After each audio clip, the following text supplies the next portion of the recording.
ఛీ, రాక్షసి over action చేసింది. దాన్ని వదలనంతే.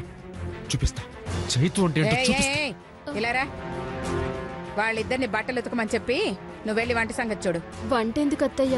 ఎవరిని తినకూడదన్నారు కదా. అయ్యో నిజమే కదూ, మర్చిపోయాను. సర్లే, గదులన్నీ సర్ది నీట్గా పెట్టు. అలాగే అత్తయ్య గారు. నాన్న చేతు, ఏంటలా ఉన్నావు? అబ్బే ఏం లేదమ్మా. ఏంటి మళ్ళీ ఆ మధుమతి కనిపించిందా? నీకులా తెలుసమ్మా? నువ్వలా ఏడుపు మొహం పెట్టినప్పుడే అర్థమైంది ఆ రాక్షసిని చూసుంటావని. ఏమైంది? దానికి బాగా పొగరెక్కిందమ్మా. నన్ను చూడగానే ఊరికే రెచ్చగొడుతుంది, ఓవర్ యాక్షన్ చేస్తుంది. ఏం చేసిందిరా? దానికి కాబోయే భర్తతో నా కారులో కనిపించిందమ్మా. అది వదిలే, చెప్పడానికి నాకు చాలా చిరాగ్గా ఉంది. ఏంటి, మధుకి కాబోయే మొగుడా? అంటే తన పెళ్ళా? అవును. ఏ వెళ్ళి ఆశీర్వదిస్తావా? అదేంటత్తయ్య, తన ఇంటి కోడలని, చైతుకి భార్యని ఈ ఏరియాలో అందరికీ తెలుసు కదా.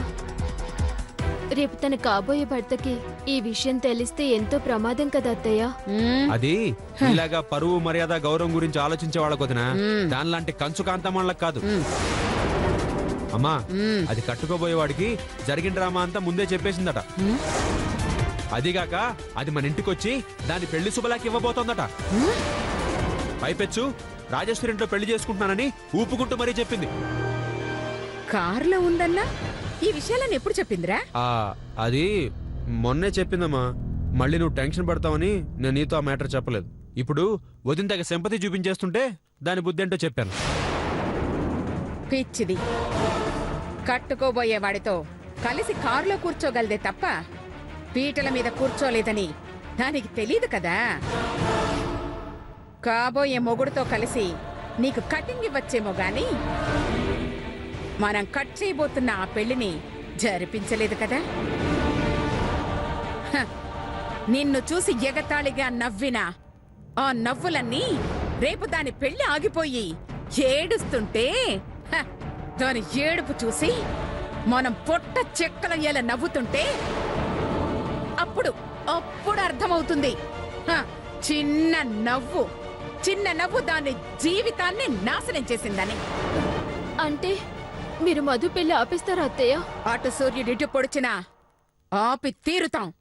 వద్దత్తయ్య గారు, పాపం మధు అమాయకురాలు. మన వల్ల ఎన్నో కష్టాలు పడింది. తన అమ్మ నాన్నలకి దూరం అయింది, అప్పుల పాలైంది. దేవుడి దయ వల్ల ఇప్పుడిప్పుడే కోలుకుంటుంది. కనీసం ఈ పెళ్లి వలనైనా తనకు కొత్త జీవితం లభిస్తే మనం చేసిన పాపాలకి కొంతైనా ప్రక్షాళన ఉంటుంది. ఏయ్ నర్మయ్, ఏంటే గర్భవతివి కదా అని 3 పుట్ల తిండి పెడుతుంటే పిచ్చివాగుడు వాగుతున్నావు? అయినా నా సొమ్ము తింటూ దానికి వత్తాసు పలుకుతున్నావేంటే? దాని మీద అంత ప్రేమ కారిపోతుందా? చూడు, దాని పెళ్లి ఆపబోతున్న విషయం మనం ముగ్గురికే తెలుసు.